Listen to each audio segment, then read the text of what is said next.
আপনি ভুল পড়াচ্ছেন ম্যাডাম।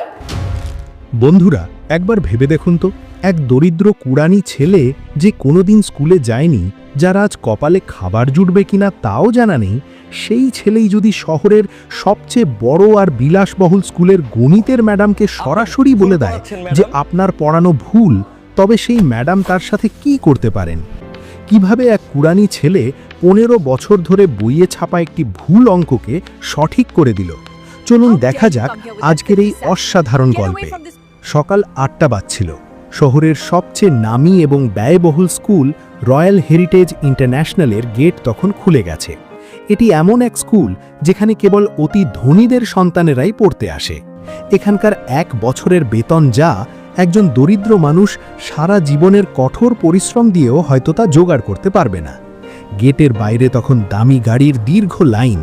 পরিপাটি পোশাক আর চকচকে জুতো পরে ছাত্রছাত্রীরা গাড়ি থেকে এমনভাবে নামছে যেন তারা পড়তে নয়, কোনো ফ্যাশন শোতে এসেছে। কিন্তু সেই চাকচিক্যের ঠিক পাশেই গেটের দেওয়ালের সাথে ঘেঁষে দাঁড়িয়েছিল 14 বছরের একটি ছেলে, বিজয়। সেই অভিজাত ভিড়ে বিজয়কে অনেকটা একটা কালো দাগের মতো লাগছিল। গায়ে তার ময়লা ছেঁড়া একটা শার্ট, যার বোতামগুলো পর্যন্ত ভাঙা ছিল, উস্কো খুস্কো চুল আর ধুলো ঘাম মাখা মুখ। তার কাঁধে ছিল প্লাস্টিকের এক ভারী বস্তা, যাতে সকাল থেকে কুড়ানো পুরনো কাগজ, প্লাস্টিকের বোতল আর আবর্জনা ঠাসা। স্কুলের রক্ষীরা তাকে লাঠি দেখিয়ে ভয় দেখাচ্ছিল, আর ছাত্ররা তাকে দেখে নাক কুচকাচ্ছিল। কিন্তু বিজয়ের সেদিকে কোনো খেয়াল ছিল না। তার উজ্জ্বল চোখ দুটো কেবল এক জায়গায় স্থির হয়েছিল, গ্রাউন্ড ফ্লোরের সেই জানলার দিকে। সেই জানলাটি ছিল দ্বাদশ শ্রেণীর ক্লাসরুমের, যেখানে গণিতের পিরিয়ড শুরু হয়েছিল। ক্লাসের ভেতর তখন পিনপতন নিস্তব্ধতা। শহরের সবচেয়ে কড়া আর মেধাবী শিক্ষিকা মিসেস কবিতা পড়াচ্ছিলেন। বলা হতো কবিতা ম্যাডাম যেন গণিতকে গুলে খেয়েছেন। তার ক্লাসে এদিক ওদিক তাকানোর সাহসও কারোর ছিল না। সামনে বোর্ড পরীক্ষা, তাই পরিবেশ ছিল বেশ থমথমে। কবিতা ম্যাডাম ব্ল্যাকবোর্ডে ক্যালকুলাসের এক অত্যন্ত জটিল অঙ্ক লিখলেন। তিনি গম্ভীর গলায় বললেন, ক্লাসের সবাই মন দিয়ে শোনো, এটি মিন ভ্যালু থিওরেমের সবচেয়ে কঠিন সমীকরণ। গত 15 বছর ধরে এটি বোর্ডে আসছে এবং প্রতিবার 99% ছাত্র এটি ভুল করে। বড় বড় অধ্যাপকরাও এটি সমাধান করতে হিমশিম খান। তাই বাড়তি বুদ্ধি না খাটিয়ে আমি যেভাবে লিখে দিচ্ছি ঠিক সেইভাবে মুখস্থ করে নাও। 1 পা এদিক ওদিক হলে নম্বর কাটা যাবে। পুরো ক্লাস ভয়ে চুপ করেছিল। কবিতা ম্যাডাম বোর্ডে অঙ্কটি সমাধান করতে শুরু করলেন। ধাপ 1, 2, 3। বাইরে দাঁড়িয়ে বিজয় জানলার গ্রিলটা শক্ত করে আঁকড়ে ধরেছিল। সে অপলক দৃষ্টিতে বোর্ডের দিকে তাকিয়েছিল। তার মাথায় অঙ্কের সংখ্যাগুলো যেন কোনো সুরের মতো বাজছিল। সে ভুলে গেছিল যে সে একজন কুড়ানি। তার মনে হচ্ছিল সে যেন ওই ক্লাসেরই এক অংশ। কিন্তু যেই কবিতা ম্যাডাম চতুর্থ লাইনটি লিখলেন এবং একটি মাইনাস চিহ্ন বসিয়ে ব্র্যাকেট বন্ধ করলেন, বিজয়ের ঠোঁট দুটো অজান্তেই বিড়বিড় করে উঠল, ভুল, এটা ভুল। বিজয়ের গলা খুব নিচু ছিল, অনেকটা ফিসফিসানির মতো। কিন্তু জানলার পাশের বেঞ্চে বসা ক্লাসের সবচেয়ে বখাটে আর অহংকারী ছেলে রোহান সেটা শুনে ফেলল। রোহানের পড়াশোনায় মন ছিল না, তার নজর এমনিতেই জানলার দিকে ছিল। বিজয়কে দেখেই তার মুখে এক শয়তানি হাসি ফুটে উঠল। সে চিৎকার করে বলল, ও মাই গড ম্যাডাম, দেখুন তো বাইরে কে দাঁড়িয়ে আছে। ওই নোংরা ছেলেটা আমাদের দিকে তাকিয়ে আছে। কি বিশ্রী গন্ধ আসছে ওর দিক থেকে, আমার দম বন্ধ হয়ে আসছে। ওকে এখান থেকে তাড়ান। রোহানের কথা শুনে পুরো ক্লাসের নজর জানলার দিকে গেল। ছাত্ররা হাসাহাসি শুরু করল। কবিতা ম্যাডামের চক চালানো বন্ধ হয়ে গেল। রাগে তার মাথা গরম হয়ে উঠল, কারণ ক্লাসের মাঝে ব্যাঘাত তিনি একদম পছন্দ করতেন না। তিনি দ্রুত জানলার কাছে এসে বিজয়কে ধমক দিয়ে বললেন, এই ছেলে, তোর এখানে দাঁড়ানোর সাহস হয় কি করে? এটা রয়্যাল হেরিটেজ স্কুল, কোনো রেল স্টেশন নয়। এক্ষুনি এখান থেকে ভাগ, আর 1 মিনিট এখানে দেখলে পুলিশে দেব। বিজয় থরথর করে কাঁপতে শুরু করল। তার চোখে সেই চিরচেনা ভয়, গরিব হওয়ার ভয়, ছোট হওয়ার ভয়। সে তার ভারী বস্তাটি কাঁধে তুলে নিয়ে ফিরে যাচ্ছিল, কিন্তু তার গণিতের প্রতি ভালোবাসা ভয়ের ওপরে জয়ী হলো। সে ভাবল, যদি আজ সে চুপ থাকে তবে অঙ্ক হেরে যাবে। সে পেছন ফিরে কাঁপতে কাঁপতে পরিষ্কার গলায় বলল, ক্ষমা করবেন ম্যাডাম, আমি কেবল দেখছিলাম, আমার কিছু চাই না।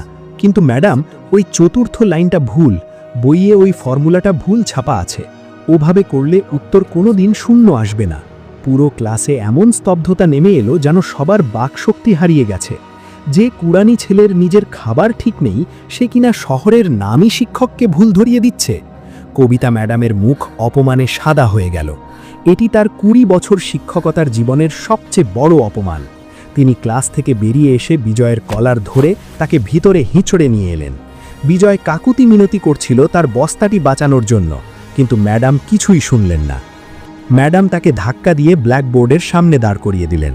বিজয়ের নোংরা পাগুলো ক্লাসের সাদা টাইলসের উপর কাদার দাগ ফেলে। ক্লাসের ছাত্ররা তাকে এমনভাবে দেখছিল যেন কোনো জানোয়ার ক্লাসে ঢুকে পড়েছে। কেউ কেউ তো নাকে রুমাল চেপে ধরল।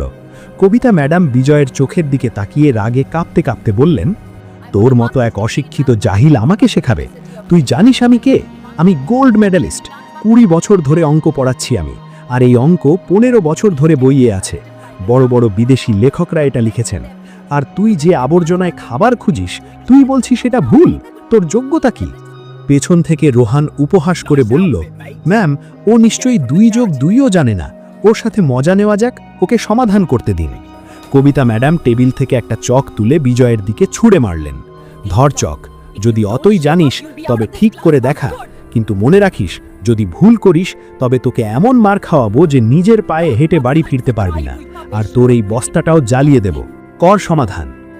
বিজয়ের শ্বাসকষ্ট হচ্ছিল, বুক ধরফর করছিল। সবাই তার দিকে ঘৃণা আর উপহাসের দৃষ্টিতে তাকিয়েছিল। সে নিচু হয়ে কাঁপতে কাঁপতে হাতে চকটি কুড়িয়ে নিল। চকটি হাতে নিতেই তার মা সাবিত্রীর কথা মনে পড়ল। মা অন্যের এঁটো বাসন মাজতেন, কিন্তু রাতে মোমবাতির আলোতে বিজয়কে অঙ্ক শেখাতেন। মায়ের কথাগুলো তার কানে বাজতে লাগল। বিজয়, দুনিয়া মানুষের পোশাক দেখে, কিন্তু ভগবান তার নিয়ত দেখেন। অঙ্ক কখনো মিথ্যে বলে না। এটা বড় লোকের সম্পত্তি নয়। যেদিন তুই ঠিক থাকবি সেদিন কাউকে ভয় পাবি না। বিজয়ের চোখের জল মুছে গেল। সে চকটি বোর্ডে ছোঁয়ালো। সাথে সাথে তার ভেতরের ভয় উধাও হয়ে গেল। সে এখন আর এক কুড়ানি বিজয় নয়, সে এক প্রতিভাবান গণিতবিদ। সে ম্যাডামের লেখা অর্ধেক অঙ্ক মুছে দিল। ক্লাসের ভেতর গুঞ্জন শুরু হলো। বিজয় লিখতে শুরু করল। খটখট শব্দে ক্লাসরুম কাঁপতে লাগল। প্রথম লাইনে সে সমীকরণের ভিত্তিটাই বদলে দিল। ম্যাডামের ভ্রু কুঁচকে গেল। তিনি অবাক হয়ে দেখতে লাগলেন। বিজয়ের হাতের গতি এখন কম্পিউটারের চেয়েও বেশি। সে ঠিক সেই 15 বছরের পুরনো ভুলটি ধরল যেখানে বইয়ে লিমিটের মান ভুল দেওয়া ছিল। সে অঙ্কটি নির্ভুলভাবে শেষ করে একটা বড় বক্স করে সঠিক উত্তর লিখে দিল। তারপর চকটি টেবিলে রেখে মাথা নিচু করে তার বস্তা নিয়ে দাঁড়িয়ে রইল। কবিতা ম্যাডাম যেন পাথরের মূর্তির মতো দাঁড়িয়েছিলেন। তিনি দ্রুত অঙ্কের রেফারেন্স বইগুলো খুলে মেলাতে শুরু করলেন। তিনি ঘামতে শুরু করলেন এবং বোর্ডে আবার তাকালেন। বিজয় 100% ঠিক ছিল। যে অঙ্ক গোটা দেশ 15 বছর ধরে ভুল পড়ছিল, এক কুড়ানি ছেলে তা মাত্র 2 মিনিটে ঠিক করে দিল। ক্লাসে এখন আর হাসাহাসি নেই, এক গভীর নিস্তব্ধতা। কবিতা ম্যাডামের অহংকার ভেঙে চুরমার হয়ে গেল। তিনি ভীর গলায় জিজ্ঞেস করলেন, বাবা, তুমি এটা করলে কিভাবে? এটা তো মাস্টার্স লেভেলের যুক্তি। তুমি স্কুলে যাও না কেন? বিজয় চোখের জল মুছে বলল, ম্যাডাম, আমি স্কুলে আসব কিভাবে? এখানে আসার জন্য বেতন লাগে, ইউনিফর্ম আর জুতো লাগে। আমার কাছে তো কেবল এই বস্তাটাই আছে। মা আমাকে শেখাতেন। মা 2 বছর আগে মারা গেছেন ম্যাডাম। তিনি অঙ্কের টিচার হতে চেয়েছিলেন, কিন্তু দারিদ্র তাকে মেরে ফেলল। মরার আগে মা আমার হাত ধরে বলেছিলেন, আমার কাছে তোকে দেওয়ার মতো টাকা নেই, কেবল এই জ্ঞানটুকু আছে। এটা কোনোদিন মরতে দিস না। ম্যাডাম, আমি কুড়োতে কুড়োতে আপনার ক্লাসের পড়া শুনতাম। আজ যখন আপনি ভুল লিখলেন, আমার মনে হলো আমি যদি চুপ থাকি তবে মায়ের স্বপ্ন ভেঙে যাবে। মানুষ গরিব হতে পারে ম্যাডাম, কিন্তু অঙ্ক যেন ভুল না হয়। বিজয়ের কথা শুনে ক্লাসের অনেক ছাত্রীর চোখের জল বাঁধ মানল না। কবিতা ম্যাডাম অনুভব করলেন যেন কেউ তার গালে চড় মেরেছে। তিনি সবার সামনে সেই ধুলোমাখা বাচ্চাটির সামনে হাঁটু গেড়ে বসে পড়লেন। বিজয়ের হাত দুটো নিজের হাতে নিয়ে তিনি বললেন, বাবা, আমি হাজার হাজার ছাত্রকে পড়িয়েছি, কিন্তু আজ তুমি আমাকে পড়িয়ে দিলে। ঠিক সেই মুহূর্তে ক্লাসের দরজায় এক গম্ভীর কণ্ঠস্বর শোনা গেল, মিসেস কবিতা, এসব কি নাটক হচ্ছে? তিনি ছিলেন স্কুলের মালিক ও প্রিন্সিপাল মিস্টার ওবেরয়। ক্লাসের ভেতর এক নোংরা ছেলেকে দেখে তার মেজাজ সপ্তমে চড়ল। তিনি নাকে রুমাল দিয়ে চিৎকার করে বললেন, এই নর্দমার ছেলে এখানে কি করছে? আমাদের স্কুলের একটা স্ট্যান্ডার্ড আছে। যদি কোনো অভিভাবক দেখে তার সন্তান এক ভিখারির পাশে দাঁড়িয়ে আছে, তবে স্কুলে তালা ঝুলে যাবে। গার্ড, একে এক্ষুনি ঘাড় ধাক্কা দিয়ে বের করো আর এর হাড়গোড় ভেঙে দাও, যেন এদিকে আর না আসে। বিজয় প্রচণ্ড ভয় পেয়ে গেল। সে বস্তা জড়িয়ে ধরে বেরিয়ে যাচ্ছিল, কিন্তু কবিতা ম্যাডাম এক সিংহীর মতো তার সামনে দাঁড়িয়ে গার্ডদের পথ আটকে দিলেন। ওবেরয় অবাক হয়ে বললেন, কবিতা, তোমার কি বুদ্ধি হারালো? এক কুড়ানির জন্য তুমি মালিকের সাথে কথা বলছো? কবিতা ম্যাডাম তার চোখে চোখ রেখে বললেন, স্যার, মুখ সামলে কথা বলুন। ও নর্দমার কীট নয়, ও হিরে। ও আজ যা করে দেখিয়েছে আমরা কেউ তা পারিনি। যদি এই স্কুল প্রতিভাকে সম্মান না দিতে পারে, তবে এটি শিক্ষার মন্দির নয়, এটি ব্যবসার দোকান।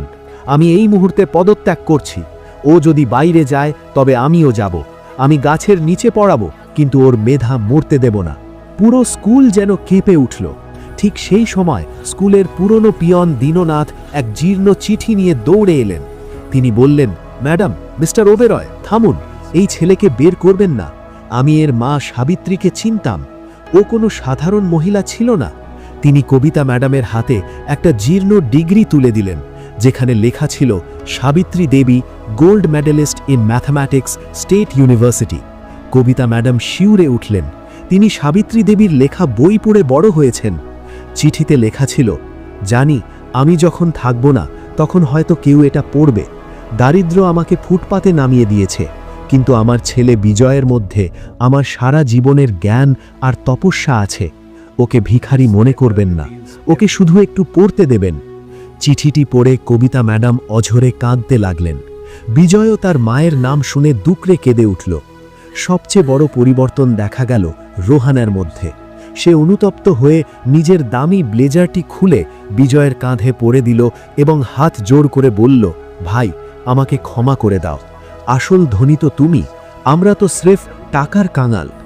মিস্টার ওবেরয়ও নিজের ভুল বুঝতে পেরে মাথা নত করলেন। কবিতা ম্যাডাম ঘোষণা করলেন, আজ থেকে বিজয় কুড়া কুড়াবে না। ও আমার ছাত্র, আমার সন্তান। ওর সব খরচ আমি বহন করব। সেদিন স্কুলের বোর্ডে এক নতুন ইতিহাস লেখা হলো। 15 বছর আগের ভুল মুছে দিয়ে তার নিচে লেখা হলো, সঠিক সমাধান, বিজয়, দ্বাদশ শ্রেণী।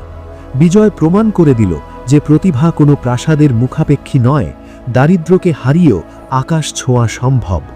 বন্ধুরা, এই গল্পটা যদি শেষ পর্যন্ত শুনে থাকেন, তাহলে ধরে নিচ্ছি আপনি গল্প ভালোবাসেন। আমি খুব বেশি কিছু চাই না, শুধু কমেন্টে লিখে দিন এই গল্পটা আপনাকে কেমন লাগলো আর আপনি কোথা থেকে শুনছেন।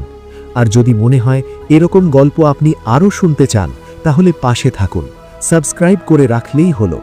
আপনার একটা কমেন্টই আমাকে পরের গল্পটা বলতে সাহস দেয়।